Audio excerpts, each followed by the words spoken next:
L'incident qui s'est produit à Pau entre militaires et civils n'est pas passé sous silence au Conseil des ministres de ce mercredi. L'exécutif condamne et rassure que les responsabilités seront situées aux fins de sanctions. Plusieurs autres sujets ont été abordés à ce Conseil, dont vous aurez les échos en début de journal. 27e édition du FESPACO, au nom des sujets que nous vous proposons dans ce journal, un portrait de Boubacar Diallo, écrivain, réalisateur et producteur. Ses œuvres sont bien connues au Burkina Faso et hors de nos frontières. Son histoire avec le cinéma est à suivre dans une quinzaine de minutes.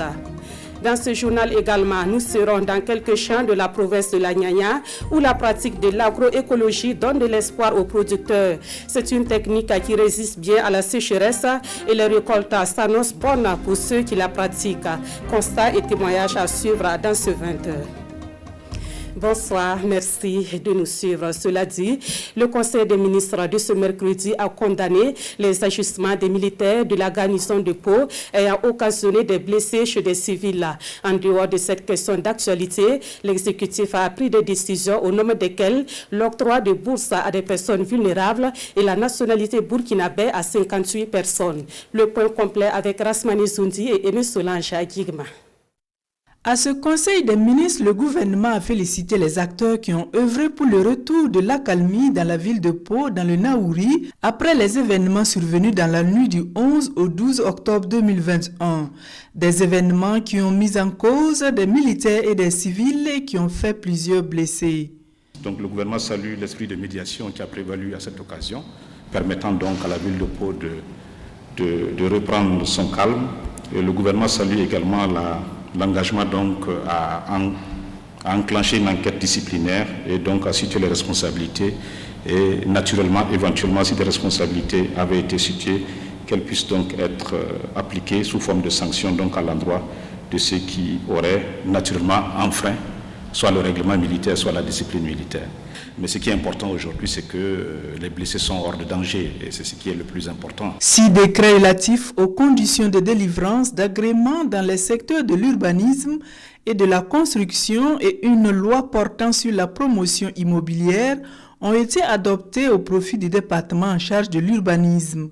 Ce projet de loi stipule désormais qu'on ne peut plus naturellement aller au-delà de 25 hectares pour les superficies donc aux fins de promotion immobilière, ce qui est une option tout à fait salutaire. Et puis enfin, on ne peut plus donc agréer un projet immobilier dans une commune qui ne dispose pas d'un plan d'urbanisation. Le Conseil des ministres a approuvé une convention de concession du service postal universel au profit de la Poste burkinabé. Il a également autorisé le retrait du permis d'exploitation minière industrielle de la grande mine d'or de la société de mines de Belago. C'est la mine communément appelée SMB. Au regard donc des manquements du nouveau repreneur, donc en l'occurrence ici le groupe Baladji, qui depuis 2018 à l'observation n'avait pas pu remettre la mine en exploitation. Se fondant donc sur l'article 112 du Code minier, ce décret de retrait du permis d'exploitation a été pris. Au titre toujours de ce ministère en charge des mines et de l'énergie, le Conseil des ministres a autorisé la contractualisation avec des promoteurs nationaux privés pour la vulgarisation de l'énergie solaire au profit des ménages, au profit de petites et moyennes entreprises, petites et moyennes industries, et des localités rurales de notre pays. Donc par cette autorisation, nous apporterons une garantie financière de 2 milliards de francs CFA pour la mise en œuvre d'un projet backup solaire à large échelle afin de permettre à des ménages, afin de permettre à des PME et PMI, afin de permettre aussi à des communautés rurales de pouvoir acquérir des kits d'énergie solaire. Des produits soumis à autorisation spéciale d'importation et d'exportation est désormais connue. Elle a été adoptée au cours de ce Conseil des ministres. Au titre des autorisations spéciales d'importation, le Conseil des ministres par ce décret donc y ajoute les produits suivants: le riz, le ciment, les jus de fruits et les équipements solaires.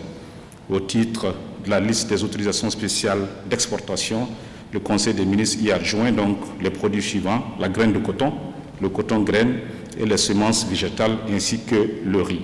Le gouvernement a exprimé sa satisfaction quant à l'organisation des concours directs et professionnels de la fonction publique, une organisation qui a coûté à l'État la somme d'1,2 milliard de francs CFA. Le Conseil a également autorisé des recrutements sur mesure nouvelle au profit de certains ministères et adopté un décret portant sur les divers régimes de bourses d'études, de stages et de leur conditionnalité.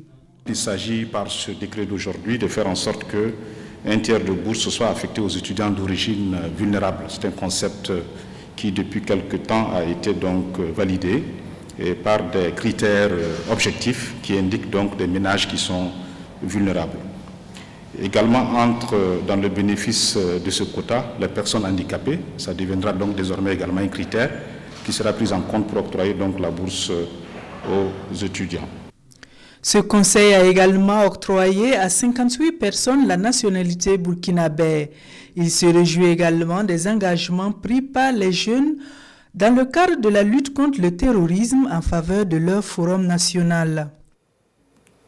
À présent, les échos du séjour du ministre des Affaires étrangères et de la coopération à Belgrade en Serbie. À l'agenda du ministre Alpha Bari, une rencontre avec son homologue serbe pour parler de renforcement des relations diplomatiques axées sur les échanges commerciaux. De la coopération culturelle, il en a aussi été question avec le ministre serbe en charge de la culture. Le point avec notre envoyé spécial Olopoda. C'est une opération de charme diplomatique qui guide les pas du ministre Alpha Bari ici à Belgrade. Le ministre des Affaires étrangères, de la coopération, de l'intégration africaine et des Burkinabés de l'extérieur et son homologue serbe parlent ici du renforcement de la coopération entre le Burkina Faso et la Serbie avec en ligne de mire des échanges commerciaux plus poussés. Notre objectif, c'est de partir de ce minimum de coopération là qui existe. Comment est-ce qu'on peut le pousser beaucoup plus loin pour profiter des opportunités qu'offre la Serbie et qui peuvent accompagner le développement du Burkina Faso. Partenariat mutuellement avantageux pour le Burkina Faso et la Serbie, oui, mais pas seulement dans les domaines des infrastructures et du développement socio-économique. Le secteur de la culture est également concerné. Les contours de cette coopération culturelle sont définis avec la ministre serbe en charge de la culture. Vous savez, la Serbie est adossée à l'ancienne Yougoslavie, qui était un grand creuset culturel très important.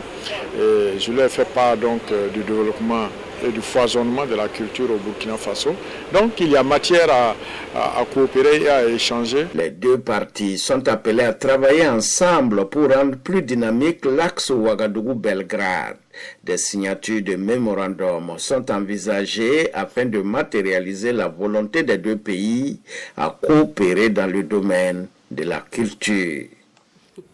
Parlons à présent du PNDS2 qui fait l'objet de présentation et aux forces vives et aux partenaires techniques et financiers. Ces derniers sont surtout attendus dans la mobilisation des ressources. Hier à Ouagadougou, les PTF ont été mis au parfum du contenu du nouveau référentiel de développement du Burkina Faso. Roger Kam et Ruta Ouattara. Le PNDS2 expliquait dans ses objectifs et financements aux partenaires techniques et financiers. 2. Il est attendu un accompagnement dans la démarche de mobilisation des ressources du gouvernement. C'est surtout leur demander de pouvoir en tout cas assurer le relais auprès de leurs sièges respectifs et aussi de leur pays pour pouvoir permettre que nous ayons la participation de leur représentation et aussi les financements attendus à partir donc, de leur intervention auprès donc, des sièges et pays respectifs. 4 axes dans ce nouveau plan qui se fixe pour objectif de rétablir la sécurité et la paix, renforcer la résilience de la nation et transformer structurellement l'économie burkinabé. Pour ce faire, plus de 19 000 milliards sont nécessaires à sa mise en œuvre. 63% du budget sera mobilisé par les ressources propres du Burkina, 9% en ressources extérieures et 28% comme gap à combler. D'où l'organisation d'une prochaine conférence internationale des partenaires.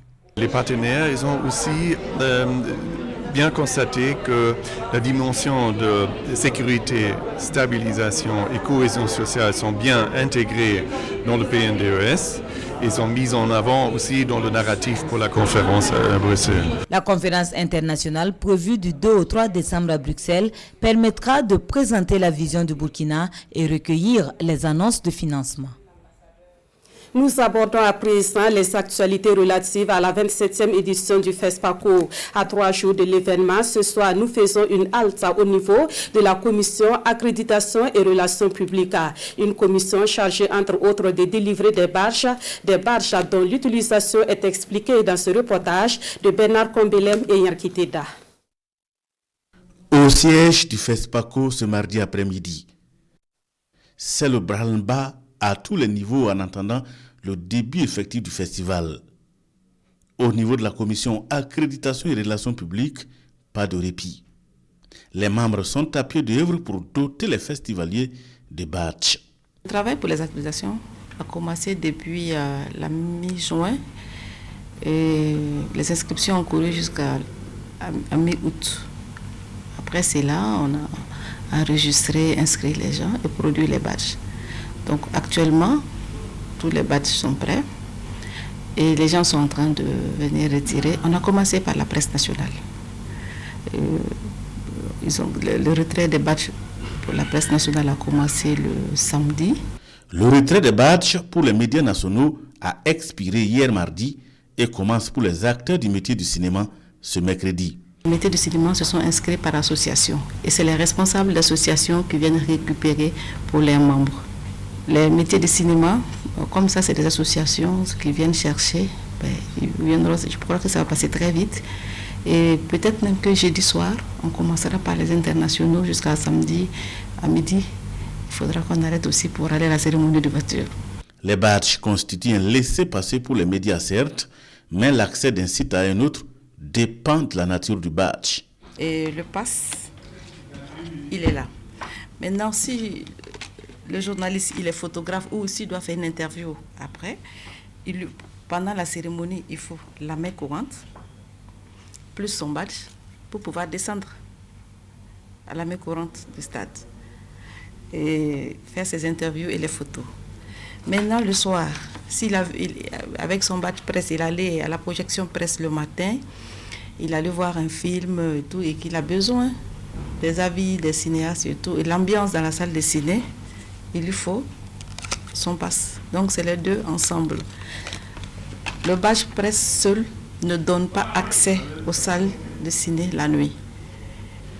Mais ça donne accès à toutes les autres activités du FESPACO. Je ne parle pas des activités connexes, les activités privées des gens. Bon, des fois, il y en a, c'est sur invitation et tout.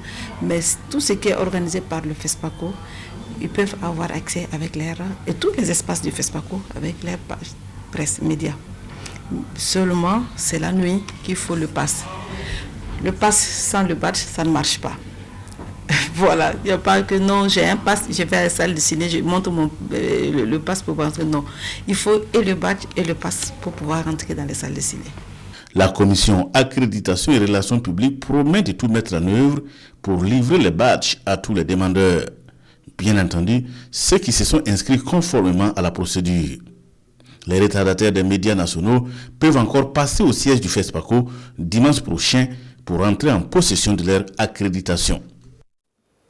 Et puisque la RTB est déjà au cœur du FESPACO, nous poursuivons notre série de portraits des acteurs burkinabés du monde du 7e art. Et ce soir, nous mettons en lumière l'un des réalisateurs les plus connus au Burkina Faso et au-delà de nos frontières. Il s'agit de Boubacar Diallo, connu sous plusieurs casquettes, puisqu'il est à la fois écrivain, réalisateur et producteur. Son portrait vous est présenté par Kwale Nebié et Ahadi Sandamba.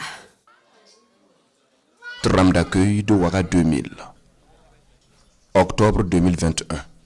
Silence. Ça tourne.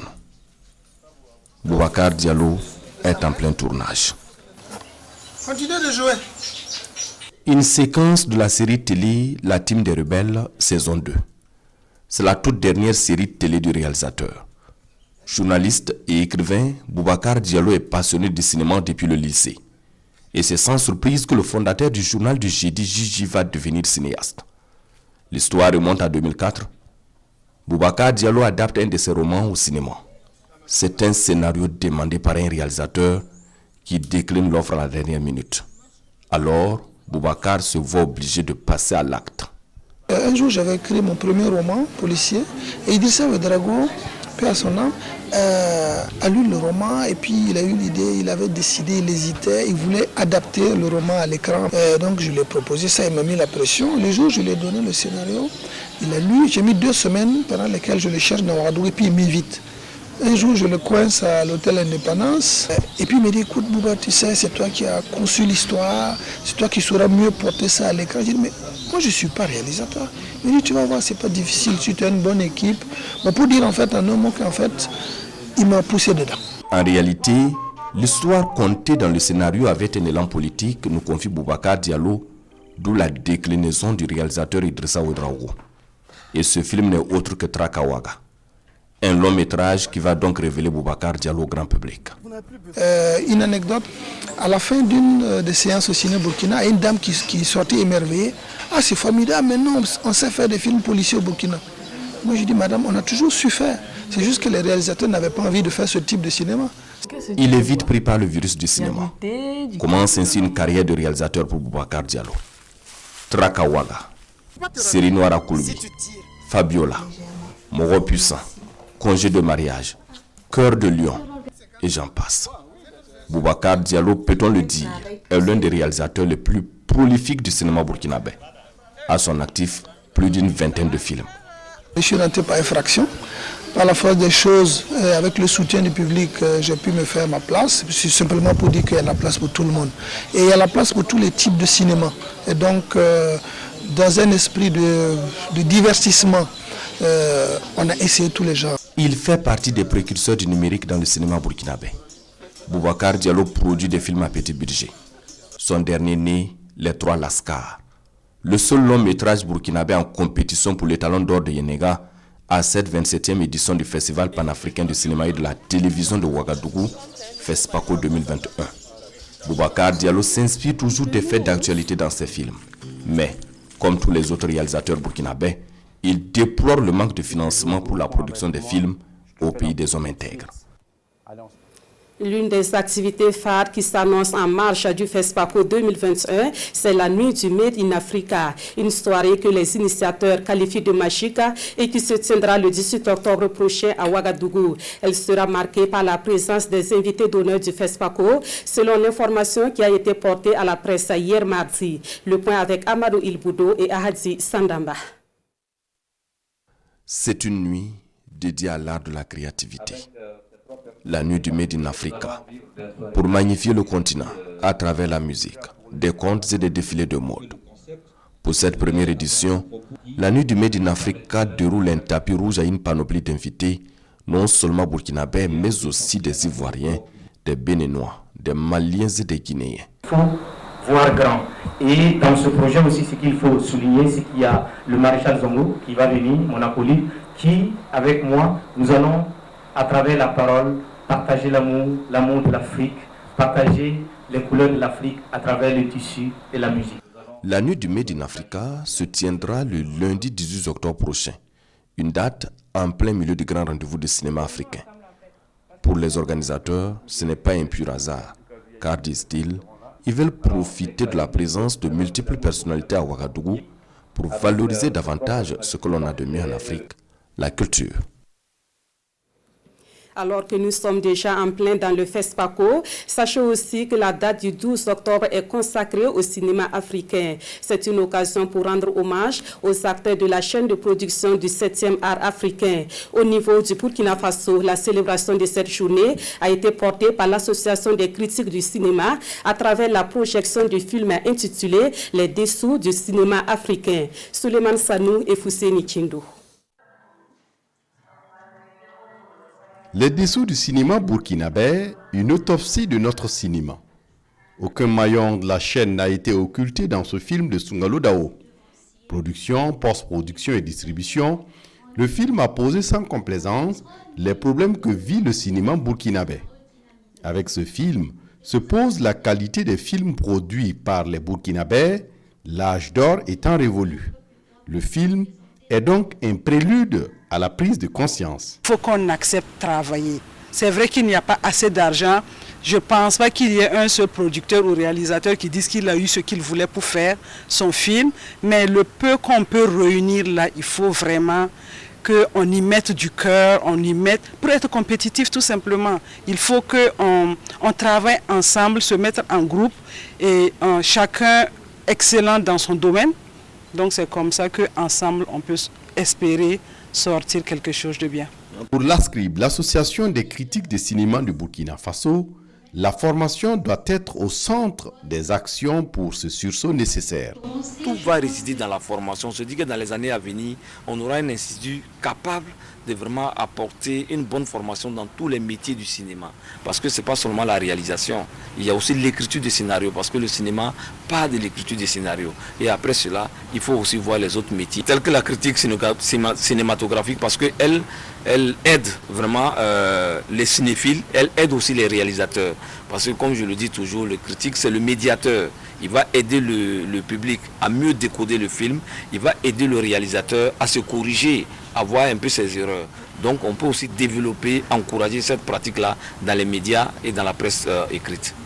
Cette célébration de la journée du cinéma africain intervient à quelques jours de l'ouverture du 27e FESPACO qui se tient cette année sous le thème « Cinéma d'Afrique et de la diaspora, nouveaux regards, nouveaux défis ». Et dans le reste de l'actualité, la Fondation Jean-Paul II pour le Sahel se prépare pour la célébration du 41e anniversaire de l'appel de Ouagadougou. Cet appel est un cri de cœur que le pape Jean-Paul II lançait en 1980 à Ouagadougou pour la lutte contre la sécheresse dans les pays du Sahel. Le comité d'organisation a rencontré la presse ce mercredi pour présenter le contenu de cet anniversaire prévu le 22 octobre prochain. Nongba Kouda et Maxime Zongo. Foulant pour la première fois le sol sahélien en 1980, le pape Jean-Paul II, ému par la désolation écologique, a tenu à lancer un cri d'alarme et un cri de secours en faveur des pays du Sahel. Dans son homélie, Jean-Paul II lançait un appel solennel à ne pas fermer les yeux devant la souffrance des pays de la région. Moi, Jean-Paul II, évêque de Rome et successeur de Pierre, j'élève ma voix suppliante parce que je ne peux pas me taire quand mes frères et sœurs sont menacés. Quelques mois plus tard, le même appel pathétique est réitéré en Allemagne. L'écho de sa voix a enclenché une chaîne de solidarité dont le résultat a été la création de la Fondation Jean-Paul II au profit de 9 pays du Sahel. La Fondation Jean-Paul II pour le Sahel voudrait apporter une contribution significative pour plus de paix, de cohésion sociale et d'un vivre ensemble renforcé par les valeurs de la fraternité et de la solidarité, faisant de ce Sahel qui est un vaste ensemble une grande famille riche des valeurs de chacun de ses fils et de chacune de ses filles. Pour donc marquer d'une pierre blanche l'événement, une série de manifestations commémoratives auront lieu le 22 octobre prochain. Au cours de ces événements marquant le 41e anniversaire de l'appel de Ouagadougou, l'Église a indiqué Monseigneur Ouedraogo donnera un message particulier sur la situation au Sahel marquée par une insécurité persistante. L'actualité au Burkina Faso, c'est également le lancement de la campagne nationale de vaccination de la volaille. Il s'agit de la vaccination contre la maladie de Newcastle et celle contre la variole aviaire. La vaccination n'est pas gratuite à cette année, comme l'a expliqué le ministre des Ressources animales à la cérémonie de lancement intervenue hier à Didi dans le Sanguier. Nongba Kouda et Draman Guinée. Le temps est donné à Didir dans le Sanguier. Pour cette campagne, le ministère des Ressources animales a 3 mois pour vacciner 30 à 31 millions de têtes de volailles contre la maladie de Newcastle et un peu moins contre la variole aviaire. Didir constitue le point de lancement de la campagne. Et à travers le pays, il y aura les agents techniques d'élevage, les vulgarisateurs volontaires villageois, les organisations professionnelles Et les vétérinaires mandataires qui vont sillonner à travers tout le pays, tout le Burkina Faso, pour pouvoir inciter les producteurs à faire sortir leurs volailles pour que nous puissions administrer ces 2 vaccins. La campagne passée était rendue gratuite par la mesure présidentielle prise dans le cadre du Covid-19. Cette année, la dose est à 50 francs par tête. Cette maladie de Newcastle est très contagieuse et très dangereuse. Lorsqu'elle rentre dans une basse-cour, elle peut décimer entre 80 et 100% du cheptel. Donc nous pensons que le coût de vaccination que nous demandons aux acteurs est supportable face au risque, au danger qu'encourent en tout cas ces producteurs-là, si toutefois la maladie survient. Pour ce qui concerne la maladie de Newcastle, quand il y a un cas déclaré, il vaut mieux attendre carrément à la fin de la maladie. S'il y a encore des sujets, éventuellement essayer de protéger ceux qui restent. Maintenant, pour le cas précis de la variole aviaire, c'est l'une des rares maladies où, même quand elle est déclarée, on peut encore vacciner dans le poulailler. Le lancement de la campagne 2021 de vaccination, c'est aussi un hommage aux acteurs. Plus de 50 millions de francs CFA mobilisés pour primer 180 vulgarisateurs volontaires villageois, ceux-là même qui sillonnent les fermes pour la vaccination, et les agents du ministère des Ressources animales qui s'illustrent positivement dans la vaccination.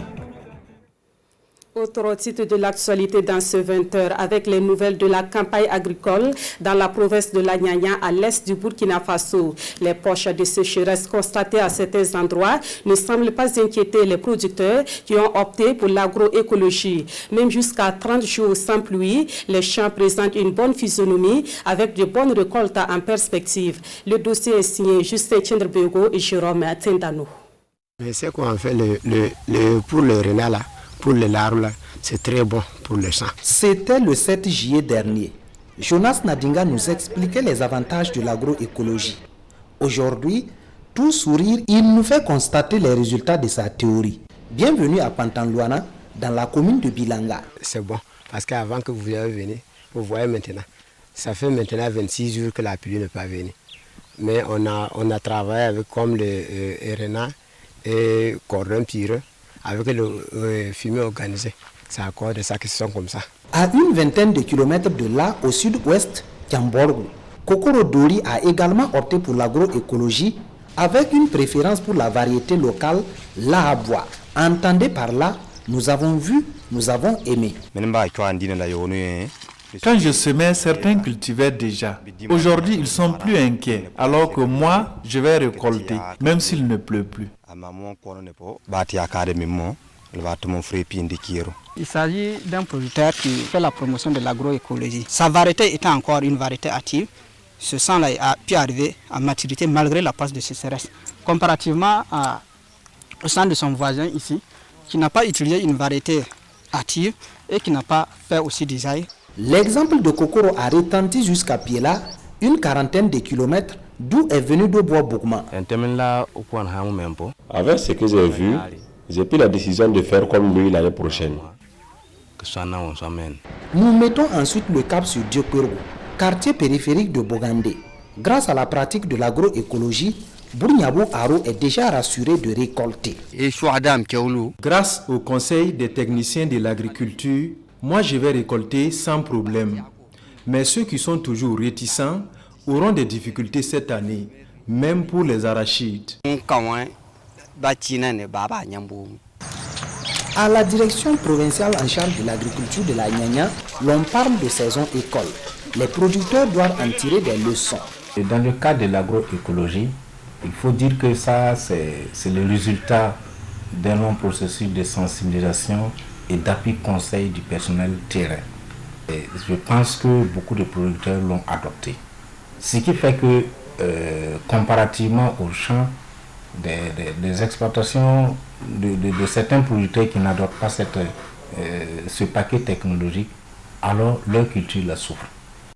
Quelques pluies sont encore à espérer dans la Nyanya, selon les prévisions météorologiques. Des pluies indispensables pour booster les rendements, conviction de Sidiki Ouedraogo. Ici à Ouagadougou, l'Agence nationale de la météorologie a procédé ce 13 octobre à la signature de 2 conventions de partenariat. La première, c'est avec la radio-diffusion-télévision du Burkina pour la diffusion de bulletins météo sur la télévision nationale. Quant à la deuxième convention, elle concerne l'Agence nationale de la météorologie et Coris Bank International. Des détails avec Konsun Koulibaly et Sébastien Zongo. 2 signatures pour rendre l'information météorologique et climatique disponible sur la télévision nationale. La première, avec la radiodiffusion télévision du Burkina, permet à l'Agence nationale de la météorologie de produire l'information pour diffusion à la télévision sous forme de bulletins d'information. Nous avons notre centre de météo média qui va faire le montage des informations. Et l'ANAM se charge également, avec son personnel, d'assurer les présentations. Vous aurez remarqué depuis 3 ou 4 ans à peu près, la météo ne passe plus à la télévision nationale. C'était un gros manque et une grosse attente des populations. Vous avez entendu ma suggestion faite tout à l'heure. Il est important que nous puissions englober les langues nationales dans le bulletin météo, parce que nous avons une grande partie de la population, la majeure partie de la population, qui ne parle pas toujours le français. Les réflexions sont également en cours pour envisager de rendre cette information disponible par la radio. Parce que l'information climatique aujourd'hui permet donc de planifier les cultures, permet également de prendre des dispositions d'atténuation pour l'irrigation, afin que, en réalité, donc, les campagnes agricoles que nous connaissons donc, dans notre pays ne soient pas déficitaires. La deuxième convention avec Coris Bank International permet de sponsoriser la première à hauteur de 40 millions de francs CFA l'an, soit 200 millions sur 5 ans. Encore des présumés malfrats mis aux arrêts par la police nationale. Ils opéraient dans certains quartiers de la capitale avec pour spécialité les vols, le cambriolage et le trafic de stupéfiants. Au nombre de 13, les présumés malfrats et leurs modes opératoires ont été présentés à la presse ce matin. Le point avec Issa Kafando et Yarkiteda. Ils troublent la quiétude des honnêtes citoyens dans au moins 6 quartiers de la ville de Ouagadougou. Constitués en bande de 5 réseaux, ces 13 présumés malfrats défraient la chronique dans les zones dites criminogènes. Dans leur viseur, la vente de drogue dans les ghettos, les braquages à main armée, les cambriolages, bref, ce sont de véritables gangs et qui tiennent en respect leurs victimes pour les déposséder de leurs biens, quel que soit le lieu. Ils ont été appréhendés par la police nationale et leur matériel ici présenté. Pour ce qui concerne en fait le butin saisi, il s'agit notamment d'un pistolet automatique de calibre 7,65, un pistolet semi-automatique, un fusil Kalachnikov AK-47, un pistolet automatique de calibre 7,65, une quantité de drogue, 6 couteaux baïonnettes, une machette, 3 tournevis, 23 sachets de cannabis. En plus de leur matériel, le butin saisi est énorme. 17 engins à 2 roues, 16 téléphones portables, des casques et cagoules, des postes téléviseurs, des batteries et une bouteille de gaz. À l'heure de ce coup de filet, la brigade de recherche du commissariat central de police de la ville de Ouagadougou et les commissariats des arrondissements, avec la collaboration soutenue du service régional de la police judiciaire du centre. Dans l'actualité également, après plusieurs années d'interruption, l'État burkinabé renoue avec la formation civique et militaire des élèves fonctionnaires. Et pour la première expérience, ce sont 1000 stagiaires de 8 écoles professionnelles qui prennent part à la formation conduite par le Service national de développement. Des appelés SND qui vont passer 90 jours au groupement d'instruction des forces armées. La cérémonie de lancement s'est déroulée hier à Bobo Dioulasso, Manekayen et Karim Sissi. Le moral de ces appelés SND est au beau fixe, malgré les 2 semaines déjà passées ici, au groupement d'instruction des forces armées GIFA de Bobo Dioulasso. Au nombre de 1000, ces appelés vont pendant 90 jours apprendre les valeurs cardinales fondatrices de la nation. Des valeurs telles que l'intégrité, la solidarité, le don de soi, la cohésion sociale, et le service désintéressé. Nous sommes déjà à la deuxième phase de la formation. La première semaine était destinée en fait aux formalités administratives et à la visite médicale. Voilà. C'est après, à l'issue de la visite médicale, voilà, que ceux que vous avez ici sont retenus pour la formation. Et au niveau de cette formation, on aura la formation du soldat, voilà, et bien sûr, et la formation aussi du citoyen. En venant ce matin au GIFA, le directeur général du Service national pour le développement a procédé au lancement officiel du démarrage de la formation de cette première promotion. L'intendant-colonel-major Mathieu Benao a encouragé les stagiaires et leur a rappelé les raisons du retour à cette formation civique et militaire. Le retour à la formation date d'il y a quelques années. Ce que l'on constate dans notre administration publique, notamment le laisser aller, le laisser faire, et la culture du moi qui a pris le dessus sur l'intérêt général. Le gouvernement a donc instruit de trouver les voies et moyens de cultiver l'intégrité et certaines vertus au niveau de l'administration publique. Cette première promotion des appelés SND est constituée des stagiaires de 8 écoles professionnelles de l'État burkinabé. Il est prévu d'étendre la formation civique et militaire à toutes les autres écoles professionnelles de l'administration, et ce, dès la deuxième promotion. Et c'est la fin de ce 20h. Merci à vous qui l'avez suivi. Amadou Marceto vous retrouve à la présentation de l'édition de 23h. Je vous retrouve dans quelques instants pour la lecture du Conseil des ministres. Merci de votre fidélité à la RTV.